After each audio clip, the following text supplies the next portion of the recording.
오늘도 함께 말씀을 나눌 때 말씀을 통해 주시는 은혜와 감동과 축복이 여러분 가운데 능력으로 나타나게 되기를 소원합니다. 근래에 터키 쪽에서부터 좀 반갑지 않은 뉴스가 들려오게 되었는데, 그것은 지난 85년 동안 세계인으로부터 각광을 받고 각별한 사랑을 받았던 성소피아 예배당이 다시 이슬람 사원으로 쓰여지게 된다 하는 소식인 거예요. 본래 성소피아 예배당으로 지어졌죠. 콘스탄틴 대제에 의해서 예배당으로 지어졌는데, 주 537년에 유스티아누스 황제에 의해서 지금의 모습으로 재건이 됩니다. 그렇게 해서 1000년 가까이 하나님을 예배하는 곳으로 존귀하게 쓰임을 받게 되었음을 보게 되는 거죠. 그런데 1452년 오스만 제국에 의해서 동로마 제국이 무너지죠. 그와 함께 예배당의 운영도 바뀌는데, 오스만 제국 술탄이 허물지 않았어요. 너무너무 아름다운 거예요.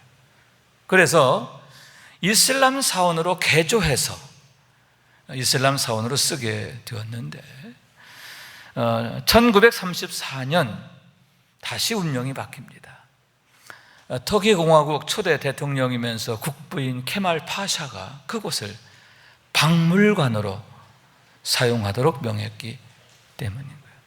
그러므로 해서 86년 동안 전 세계 수많은 관광객들로부터 정말 각광을 받는, 또 사랑을 받는 그런 장소가 되었음을 보게 되는 거죠. 그런데 근래 터키가 아주 보수화되고 있잖아요. 대법원이 판결을 내렸는데, 케말 파사가 판결한 건 잘못됐다, 케말 파사의 명령은 잘못됐다, 그러므로 이슬람 사원으로 원위치하라, 이렇게 했어요. 그러므로 해서 지난 24일 날, 엊그저께죠, 86년 만에 이슬람 예배가 거기서 드려지게 되고, 그러므로 세계인들이 많이 안타까워하게 되었음을 보게 되는 겁니다.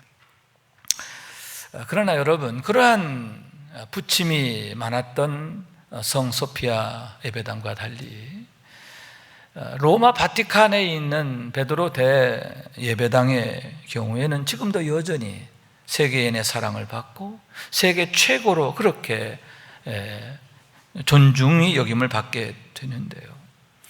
세계에서 제일 큰 예배당이기도 하지만 그곳 자체가 박물관이에요. 특히 거기에 가면 미켈란젤로가 그린 천지창조 화, 그죠? 시스타 성당 천정에 있는 천지창조의 그림 기가 막히죠. 또 대예배당 입구에 가면 피에타라고 하는 조각상이 있는데, 역시 미켈란젤로가 만들었어요. 아직 그가 무명일 때. 피에타라고 하는 말은, 그것은 십자가에 매달려 죽으신 예수님을 어머니 마리아가 품에 안고 하늘을 우러러보는 그런 모습이에요. 그곳을 찾는 모든 사람들에게 뜨거운 감동을 주는 그러한 그림과 조각품, 또 온갖 그런 작품들이 있는데, 그곳에 오는 모든 사람들에게 각별한 감동을 선사하기 때문이다 라고 하는 거예요. 그런데 본래 그 예배당은 베드로의 무덤 위에 세워지게 된 거예요. 왜 그곳이 성 베드로 예배당이냐? 성 베드로의 무덤 위에 그 예배당이 지어지게 되었기 때문인 거예요. 다시 말해서 베드로의 이름이 그와 같이 큰 영광을 얻게 되었음을 보게 되는데, 너무나 멋진 일이고 아름다운 일이고 복된 일이다, 이렇게 말할 수가 있는 거죠. 우선 여러분, 우리 주님께서 그에게 주신 축복이 있었기 때문임을 보게 되는데, 또 내가 내게 이르노니 너는 베드로라, 내가 이 반석 위에 내 교회를 세우리니 음부의 권세가 이기지 못하리라. 가이사랴 빌립보 지방에서 주님께서 주신 축복인 거예요. 너는 나를 누구라 하느냐? 그렇게 물으셨을 때 베드로가 주는 그리스도시요 살아계신 하나님의 아들이십니다 하고 믿음으로 고백하게 돼요. 그러한 그의 믿음에 대해서 우리 주님이 주신 축복, 그 축복이 그대로 현실로 능력으로 나타나게 되었음을 보게 되는 거예요. 다시 말해서 여러분, 믿음의 결과라고 할 수 있는데 그와 같은 그의 믿음이 그에게 능력이 되고 축복이 되고 영광이 되었음을 보게 되는 거예요. 여러분, 이런 믿음으로 세워지게 되기를 원해요. 그래서 그 믿음이 능력이 되고 축복이 되고 영광이 되는 우리 모두가 될 수 있기를 주님의 이름으로 축원합니다. 또한 여러분, 그에게는 자기의 가슴을 찢는 그러한 눈물의 회개 그리고 눈물의 기도가 있었기 때문임을 보게 되는데, 자신의 치명적인 실패를 그와 같이 눈물로 회개하게 되었을 때 그가 그와 같은 영광으로 나아가게 되었다라고 하는 얘기인 거예요. 다시 말해서 여러분, 자신의 죄로 인하여 울게 되었고요, 자신의 영혼을 위해서 울게 되었습니다. 자기를 위해서 목 놓아 우는 거죠. 그러므로 해서 오히려 더욱 믿음으로 도약하게 되었음을 보게 되는데, 주님의 능력의 손에 꽉 붙잡히게 되고, 할렐루야, 주님의 손에 의해서 가장 위대하고 고상하고 아름답게 영광스럽게 쓰여지게 되었음을 보게 되는 거예요. 여러분, 오늘 이 시간 우리에게도 그와 같은 눈물이 있기를 원하는, 정말 울어야 할 때 울어야 돼. 울어야 할 일에 대해서 울어야 하는 거예요. 특히 여러분, 우리 자신을 위해서 정말 하나님 앞에서 간절히 울어야 하는데, 그러므로 인해 베드로처럼 위기가 기회가 되고 화가 복이 되는 축복의 주인공 되시기를 축원합니다. 그러면 왜 베드로가 그처럼 통곡하게 되었는가 하는 얘기인데, 왜 주님을 저주까지 하면서 부인하게 되었고 그로 인하여 심히 통곡하게 되었는가 하는데, 거기에 분명한 이유가 있었음을 보게 되는 거예요. 우선 본문 서두에 보면 69절 서두죠. 베드로가 바깥들에 앉았더니 이렇게 말씀하고 있어요. 여기에 문제의 원인이 있음을 보게 되는 거예요. 여러분, 당시의 상황이 어떠했느냐 하면은, 예수님께서 그 안뜰에서 재판을 받으시는 거예요. 대제사장이 보낸 그런 군인들에 의해서 강제로 끌려와 억울하게 부당하게 재판을 받으시게 되는 거예요. 그 안에는 대제사장을 비롯한 장로들이 아주 위험찬 그런 모습을 가지고 온갖 모략을 다해서 주님을 죽이려고 작정하게 되는데, 그러한 그들 앞에서 홀로 서서 당당하게 재판받으시는 주님의 모습을 보게 되는 거예요. 그런데 바로 그때 베드로는 어디 있었느냐?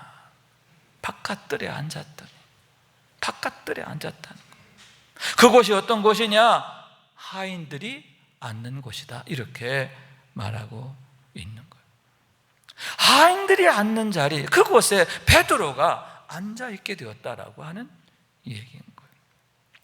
우선 나름대로는 노력하는 모습을 보이는 것이다, 최선을 다하는 것이다 라고 할 수 있는데, 왜냐하면 안에서의 상황을 가장 잘 파악할 수 있는 자리가 바로 거기이기 때문이에요. 여러분, 하인들은 항상 주인의 부르심에 신속하게 응답하도록 늘 가까운 곳에 있어야 되죠. 그렇기 때문에 여러분, 안에서 들려오는 소리에 가장 민감하게 반응할 수 있어야 돼요. 그런 자리라는 거죠. 안에서 무슨 말이 오고 가고 어떤 일이 벌어지고 어떻게 되고, 그걸 가장 잘 파악할 수 있는 것. 아마도 베드로는 그런 자리를 찾았던 것 같아요. 안에서의 상황을 그가 알기를 원했기 때문이에요. 그렇게 해서 찾은 자리, 최적의 자리, 최고의 자리, 거기가 바로 바깥들이었음을 보게 되는 거죠. 또한 여러분, 그곳은요 자신의 정체를 숨기는 데 있어서 최적의 장소인 거예요. 여러분, 하인들이 앉는 자리, 하인들이나 있는 자리, 거기에는 대제사장이나 제사장이나 장로들이 거들떠보지 않아요. 쳐다보지도 않아요. 그렇기 때문에 가장 안전한 곳, 예수님을 해하려고 하는 자들로부터 자신을 보호할 수 있는 가장 완벽한 곳, 그런 곳이라 생각하게 되었다라고 하는 거죠. 그러나 여러분, 그러한 그의 생각과 계획은 한순간에 무너지게 되는데, 왜냐하면 예기치 않은 상황을 만나게 되는 거예요. 한 여종이 그를 보더니 너도 갈릴리 사람 예수와 함께 있었도다 라고 큰 소리로 그곳에 있는 모든 사람들에게 말하게 되었기 때문입니다. 그를 알아본 거예요. 그가 누군지를 당장에 알아보고 그와 같이 큰 소리로 말하게 되었고, 그러므로 그게 당황하게 되었음을 보게 됩니다. 그러자 그가 말합니다. 나는 내가 무슨 말을 하는지 알지 못하노라. 이게 무슨 말이냐? 나 아니야. 그 얘기, 난 아니야. 그런 얘기죠. 그러면서 그 자를 피하여 안문 쪽으로 가니라. 여기서 안문이라는 것은 출입구를 말하는 거예요. 여차하면 도망갈 생각이죠. 자리를 피하고 사람을 피하게 되었음을 보게 되는 거예요.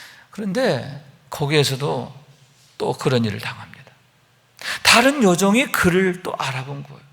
그리고는 말합니다. 이 사람은 나사렛 사람과 함께 있었도다. 이번에는 맹세까지 하면서 부인해요. 나는 절대 그 사람이 아니다. 나는 그런 사람이 아니다. 맹세까지 해요. 잠시 후 그 곁에 있던 사람이 그를 또 알아보고 이렇게 말합니다. 너도 진실로 그 도당이라. 무슨 얘기냐? 저 안에서 재판받는 예수와는 같은 무리다, 그런 얘기죠. 이번에는 어떻게 해요? 저주까지 하면서 부인합니다. 저주하고 맹세까지. 그렇게 하면서까지 자기가 아니다, 나는 아니다, 나는 그런 사람이 아니다 라고 부인하게 되었음을 보게 되는데, 여러분, 나름대로는 의리를 지키려고 했어요. 제자로서 도리를 해보려고 했어요. 그래서 최적의 장소, 가장 안전한 곳, 그런 곳을 택하여 그 자리에 있게 되었는데, 그의 모든 생각이 한순간에 와르르 무너지게 되었음을 보게 되는 거죠. 그러나 여러분, 그것은 여러분 필연의 결과인데요. 왜냐하면 그와 같은 그의 생각은 무너질 수밖에 없기 때문인 거예요. 여기에서 바깥문이라고 하는 것은 두 가지 의미를 내포한다라고 할 수 있는데, 하나는 자기의 생각을 따르는 모든 것을 말하는 거예요. 여러분, 왜 그가 그 자리를 택하게 된 것입니까? 내 생각에는 거기가 가장 안전하다, 가장 좋은 곳이다 라고 생각했기 때문인 거예요. 자기 생각의 결과라는 거죠. 그러한 자기 생각은 언제나 완전할 수 없고 결국은 그와 같이 허물어지게 되었음을 보게 되는 거예요. 왜냐하면 여러분, 우리의 생각은요, 우리만 아는 게 아니에요. 악한 마귀도 알아요. 그렇기 때문에 특히 우리의 영적인 문제에 있어서는 악한 마귀가 그냥 놔두지 않기 때문인데요, 반드시 회방하는 거죠. 마귀가 회방할 때에 내 능력으로는 그러한 마귀의 회방을 막을 방법이 없어요. 내 힘으로는 이길 수가 없기 때문에 결국 그와 같이 허물어지게 되는 것을 보게 되는 거죠. 그렇기 때문에 여러분, 참 지혜가 있는 사람들은요, 자기 생각과 자기 방법을 구하는 게 아니라 오직 하나님의 방법, 하나님의 생각을 구하게 되는 줄로 믿습니다. 왜냐하면 하나님의 방법은 하나님이 지켜주세요. 하나님께서 당신의 능력의 손으로 책임져 주시는 줄로 믿습니다. 이를 행하시는 여호와, 그것을 만들어 성취하시는 여호와. 우리 하나님은 그런 하나님이시기 때문에 일을 만드시고 성취하시는 하나님이라고. 그러므로 여호와께서 그의 사랑하시는 자에게는 참을 주시는도다. 우리가 잠자는 중에도 깨어 계시면서 우리를 위하여 일하시는 하나님이시기 때문인 줄로 믿습니다. 그러므로 여러분, 우리는 항상 내 생각, 내 방법을 따라 사는 게 아니라 항상 주님의 생각, 주님의 방법을 따라야 하는데, 상황이 어려울수록, 상황이 급할수록 한 발 물러나야 하는 거예요. 너희는 가만히 있어. 내가 너희의 하나님을 알지어다. 할렐루야. 우리 하나님이 말씀하시는 거예요. 너는 가만히 있어. 가만히 있으라는 건 무엇입니까? 내 생각과 내 방법으로 하지 말라는 거예요. 내게 구하라. 그리고 기다리라는 거죠. 하나님의 생각, 하나님의 방법을 구하라고 하는 거예요. 다시 말해서 여러분, 바깥들에 앉아있지 말라는 거예요. 바깥들에 앉아있지 말고 내 안으로 들어와. 내 곁으로 다가와. 나와 함께 있어. 그렇게 말씀하시는 주님의 부르심이라는 거예요. 여러분, 제자의 자리가 있습니다. 성도의 자리가 있어요. 하나님의 자녀된 자는 그가 마땅히 있어야 할 자리가 있는 줄로 믿습니다. 그곳으로 나가라는 거죠. 여러분, 그럴 때에 우리 주님이 홀로 두지 않아요. 악한 마귀가 회방하도록 놔두지 않아요. 결코 망하지 않는 줄로 믿습니다. 우리 주님께서 강력하게 붙잡아 주시고 끝까지 지켜주셔서 일을 행하시는 여호와, 일을 성취하시는 여호와, 그 하나님이 일하시는 것을 믿으시기 바랍니다. 다른 하나는 여러분, 베드로가 앉아있던 그 바깥들은 뭐냐? 고립을 의미하기 때문인데요, 혼자 있는 거예요. 혼자였다는 거죠.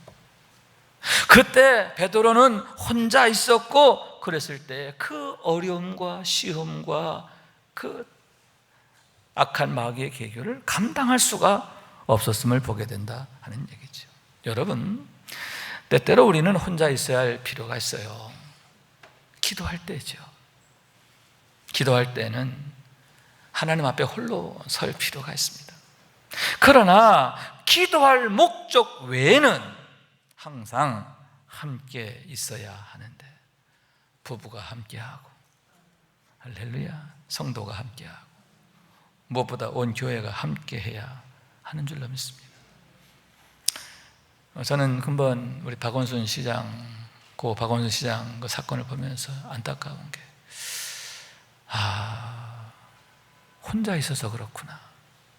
부부가 같이 있었더라면, 마음이 늘 같이 있었고 삶의 자리를 같이 하고 그랬더라면 그렇게 무너지지 않을 텐데, 그런 시험거리가 틈타지 못할 텐데 안타깝죠.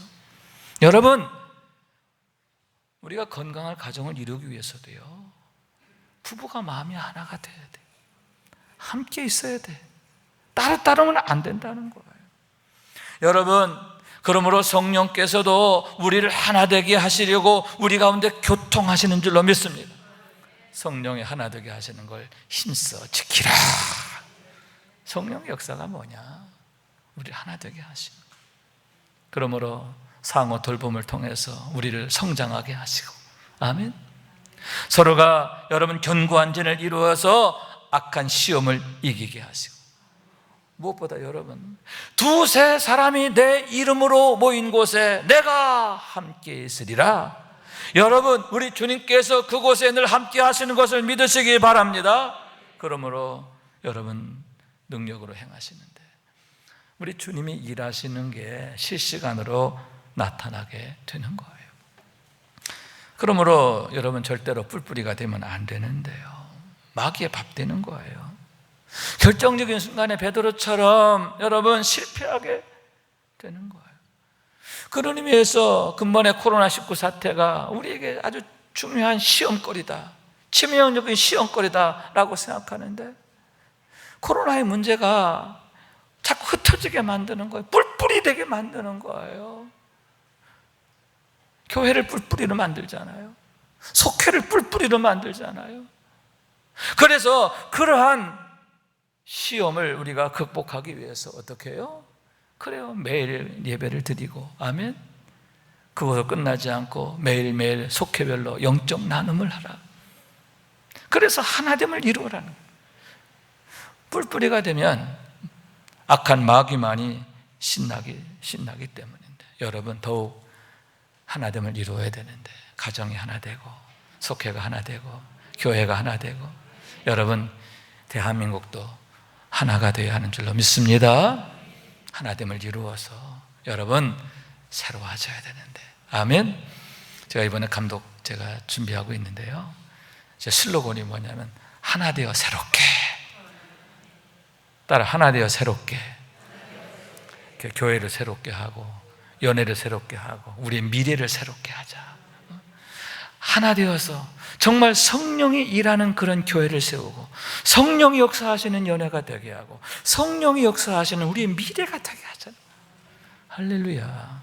여러분, 이를 통해서 화가 변하여 복이 되고 위기가 축복으로 변화되는 그런 역사를 이루게 되시기를 주님의 이름으로 축원합니다.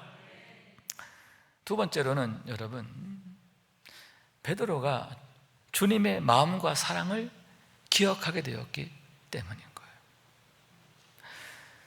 그가 주님을 부인하게 되는데, 저주까지 하면서 부인하게 되는데요, 그때에 닭 울음소리가 들리는 거예요. 닭 울음소리와 함께 주님의 말씀이 기억나게 되었는데, 닭 울기 전에 내가 3번 나를 부인하리라. 그 말씀이 생각나서 그가 밖으로 나가 심히 통곡하게 되었는데, 그 통곡이 그의 운명을 바꾸게 되었음을 보게 되는 거예요. 우선 여러분, 너무나 부끄럽고 죄송해서 심히 통곡하게 된 것이 아닌가 하는데, 정신이 번쩍 나는 거죠. 닭 울음소리에 정신이 번쩍 난 겁니다. 그제야 깨달았어요. 얼마나 부끄럽고 수치스러운 일인가, 얼마나 죄송한 일인가, 얼마나 화가 나는 일인가 자책하게 되었고, 그래서 가슴을 찢으면서 자책하면서 울게 되었다는 거예요. 여러분, 몇 시간 전의 일인데요, 주께서 말씀하시기를 오늘 밤에 너희가 나를 버리리라 하셨어요. 감람산으로 가실 때에 제자들에게 하신 말씀이에요. 그래서 베드로가 주님 앞에 나서서 이렇게 말합니다. 모두 주를 버릴지라도 나는 결코 버리지 않겠나이다. 딴 애들은 다 버려도요, 나는 아니에요. 나는 아니에요. 그러니까 이번에는 주님이 대놓고 얘기하세요. 베드로한테 대놓고, 진실로 진실로 내게 이르노니 오늘 밤 닭 울기 전에 네가 3번 나를 부인하리라. 여러분, 얼마나 서운했을까요? 얼마나 화가 났을까요? 억울하고 속상했을 거예요. 왜? 나를 안 믿어주는 거잖아요. 아니, 난 절대 그럴 사람이 아니야. 다른 사람은 다 주를 버릴지라도 나는 아니야. 내가 주와 함께 죽을지건정 주를 부인하지 않겠나이다. 여러분, 베드로가 이렇게 말했는데 그게 그의 진심이었다 하는 얘기지요. 그런데 그러한 그의 호언이 몇 시간이 되지 않아가지고 와르르 무너져 버린 거예요. 바깥들에 앉아있다가 주님을 모른다고 부인하는 정도가 아니라 저주까지 하면서 부인하게 되었는데, 그러한 자기 자신에 대해서 얼마나 화가 나게 되었을까, 또 주님께 대하여 죄송하게 되었을까. 그래서 심히 통곡하게 되었다고 하는 거죠. 그러나 여러분, 더욱 중요한 것은 그때에 주님의 말씀이 생각났다는 거예요. 할렐루야. 내가 오늘 밤 3번 나를 부인하리라. 여러분, 그 말씀은 무엇입니까? 단순한 책망이 아닌 거예요. 꾸짖음이 아닌 거예요. 나는 너의 연약함을 알아. 너는 오늘 밤 그 어려움을 감당치 못할 거야. 그를 걱정하시고 염려하시고 그래서 안타까워하시던 주님의 마음이라는 거죠. 그제야 비로소 그러한 주님의 마음을 깨닫게 되었고, 그랬을 때 얼마나 마음이 뜨거워지는지, 주님은 이렇게 내 속마음까지도 아시는구나, 나의 연약함까지도 아시는구나, 그래서 나를 위해서 그렇게 걱정하셨구나. 그러면서 주님의 그 감람산에서의 부탁까지도 생각하게 되는 거 아닙니까? 감람산에 기도하러 가셨을 때 주님께서는 특별히 베드로와 야고보, 요한을 더 가까이 부르시지요. 당신의 기도하는 자리 가까운 곳에 있게 하십니다. 그리고 말씀하시기를, 이에 말씀하시되 내 마음이 매우 고민하여 죽게 되었으니 너희는 여기 머물러 나와 함께 깨어있으라 하시고, 여기서 깨어있으라고 하는 말씀은 그냥 눈 뜨고 있으라는 얘기가 아니라 기도하라는 건데, 나를 위해 기도하라는 게 아니에요. 너를 위해 기도하라는 거예요. 앞으로 너에게 감당치 못할 시험이 올 거야, 어려움이 올 거야, 환난이 올 거야. 그것을 위해서 기도로 준비해. 기도로 준비하지 않으면 큰일 나. 그래서 꾸짖기까지도 하시는데요, 기도하라고 했지만 쿨쿨 잠들어 있는 그를 보시고 너희가 나와 함께 1시간도 이렇게 깨어있을 수 없더냐 하시면서 답답해 하시던, 안타까워 하시던 주님의 말씀인 거예요. 그런 주님의 말씀이 생각났어요. 얼마나 나를 걱정하셨는가, 얼마나 나를 사랑하시는가, 얼마나 나를 위해서 그렇게 애쓰셨는가. 주님의 그 마음을 알게 되었을 때 얼마나 감사하고 엉엉 소리쳐 울게 되었음을 보게 되는 거죠. 그런데 여러분, 만약 베드로가 그러한 주님의 말씀을 순종해서 깨어 있었더라면 어떻게 되었을까? 성령 충만하게 되었더라면 아마도 앉은 자리가 달라지지 않았을까 하는 거죠. 바깥들이 아니라 아마도 주님 계신 그 자리가 그의 자리가 됐을 거라는, 할렐루야. 그가 호언한 그대로 다 주를 버릴지라도 나는 버리지 않겠네. 나는 당신과 함께 죽으면 죽습니다. 할렐루야. 우리 주님과 함께 죽으면 죽으리라 하고 나아가게 되지 않았을까 하는데, 얼마나 그의 삶이 위대하게 되었을까, 아름답게 되었을까라고 하는데, 여러분, 우리 주님은 그를 홀로 두지 않기 때문에 마지막까지 그를 붙들어 주실 것이 분명하기 때문임을 믿으시기 바랍니다. 그렇기 때문에 여러분, 주님께서 제자들에게 마지막 주신 당부 역시 기도하라는 거죠. 예루살렘을 떠나지 말고 아버지 약속하신 걸 기다리라. 성령의 충만을 구하라, 그런 얘기죠. 오직 하나님의 능력으로 되어지기 때문인 줄로 믿습니다. 오직 하나님의 능력으로만 하나님 나라의 삶을 사는 거예요. 어떻게 우리가 제자의 삶을 살 수 있는가? 성도의 삶을 살 수 있는가? 하나님의 자녀답게 살 수 있는가? 내 지식과 내 생각으로는 안 돼요. 내 힘으로 안 돼요. 그러나 성령으로는 되느니라. 하나님의 능으로 되기 때문인 줄로 믿습니다. 왜 우리가 매일매일 우리가 정시 예배 드려야 하고, 또 이 예배가 왜 중요하냐? 왜 경건의 일과가 중요하냐? 성령 충만해야 성도의 영화를 누릴 수가 있기 때문인 거예요. 우리의 삶 속에서 실시간으로 역사하시는 성령의 역사를 보게 되고 경험하게 되기 때문이다, 그런 얘기죠. 여러분, 그런 은혜를 정말 뜨겁게 경험하게 되기를 원하는 거예요. 사도행전 16장에 보면 여러분, 바울과 실라가 빌립보 감옥에서 기도하는 얘기가 나오죠. 억울하게 감옥에 갇혔어요. 착고의 죄인 채로 그 어려움을 겪게 되었어요. 그런데 그들은 기도하고 찬송했다. 믿음으로 기도하고 찬송했다. 감사함으로 기도하고 찬송했어요. 영혼을 사랑하는 마음으로 기도하고 찬송했어요. 그럴 때 여러분, 놀라운 일이 일어나잖아요. 옥토가 흔들리고 옥문이 열리고 착고가 풀어지고, 자기에게뿐만 아니라 그곳에 함께 있는 모든 자들에게 동일한 은혜가 임하는 거예요. 여러분, 성령께서 능력으로 역사하시는 현장이 된 것을 믿으시기 바랍니다. 믿음의 기도가 이런 축복을 가져오는 거예요. 하물며 여러분, 눈물의 기도가 얼마나 엄청납니까? 여기서 눈물은요, 회개의 눈물에 그치지 않고 감사의 눈물, 사랑의 눈물이잖아요. 주님을 너무나 사랑하게 되어서 흘리는 눈물, 또 영혼을 사랑하는 마음으로 흘리는 눈물, 중보의 눈물, 그것이 우리 주님 앞에서 얼마나 큰 영광이 되는 거예요. 하는 거죠. 우리 주님께서 주목하시기 때문이에요. 그래서 시편 기자가 말하기를 눈물 흘리며 씨를 뿌린 사람은 기쁨으로 거두리라. 울며 씨를 뿌리러 나가는 반드시 기쁨으로 그 곡식단을 가지고 돌아오리라. 사랑으로 행하는 충성, 그것이 하나님 앞에서 얼마나 큰 영광이 되는가 하는 그러한 얘기인 거예요. 여러분, 우리가 이런 눈물을 반드시 회복해야 되는데요, 우선은 회개의 눈물이 반드시 있어야 돼요. 여기서부터 시작되기 때문이에요. 아멘. 온전한 회개가 있어지고, 아멘. 거기에서 이제 성령의 역사하심을 통해서 감사의 눈물이 터져나오게 되고 사랑의 눈물이 샘솟게 되고, 그럴 때 여러분, 우리의 삶이 얼마나 위대하게 될까, 아름답게 될까. 정말 성령께서 날마다 우리의 삶을 이끌어 가시는 것을, 우리의 삶을 만져주시고 우리의 삶을 이렇게 축복하시는 것을 우리가 보게 되지 않겠습니까?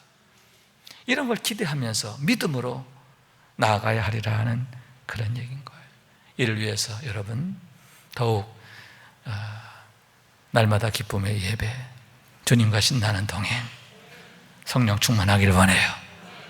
성도의 영화를 누리게 되길 원합니다.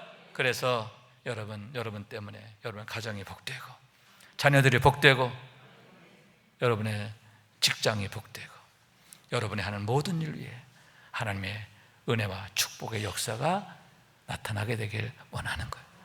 성령의 역사가, 하나님 나라의 역사가 실시간으로 나타나게 됨을 보고 경험하게 되는 우리 모두가 될 수 있기를 주님 이름으로 축원합니다. 말씀 생각하면서 기도한 마음으로 찬양합니다. 땅끝에서 주께서 주신 동산에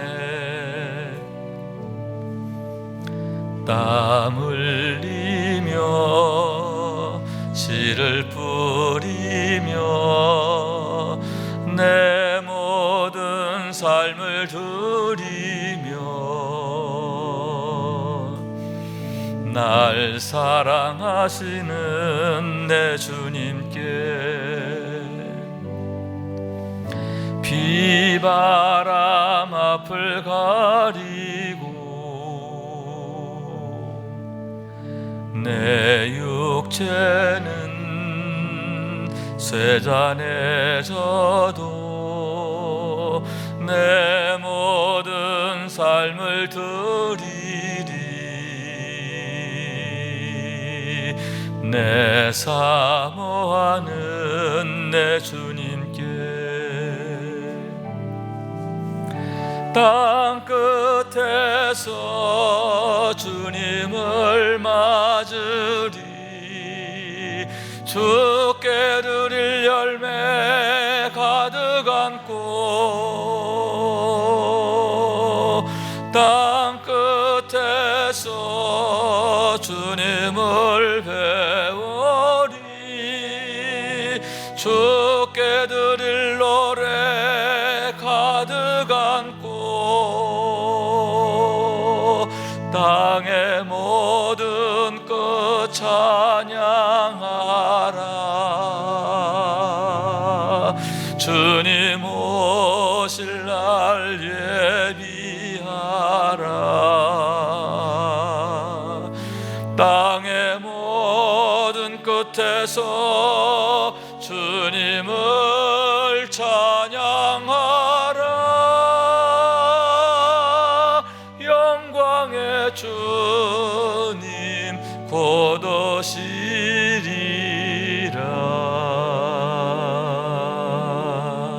아멘, 아멘, 아멘.